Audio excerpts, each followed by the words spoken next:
Мына сорлы маған Тоқаевтың дәрежесіне жетіп ал дейді. Тоқаевта не дәреже бар? 7 жыл болды, Қазақстанда ешқандай өзгеріс жоқ. Маған Тоқаевтың халықтың жағдайын өзгерткен бір шешімін айтыңыздаршы, комментарийде жазыңыздар. Халықтың жағдайын білесіздер. Қиын.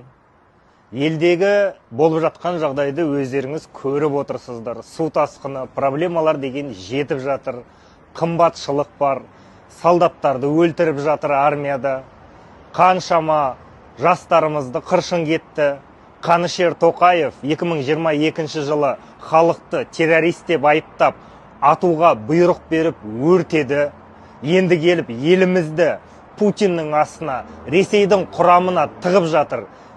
Егемендігімізді, тәуелсіздігімізді Путинге, Ресейге жығып беріп жатыр.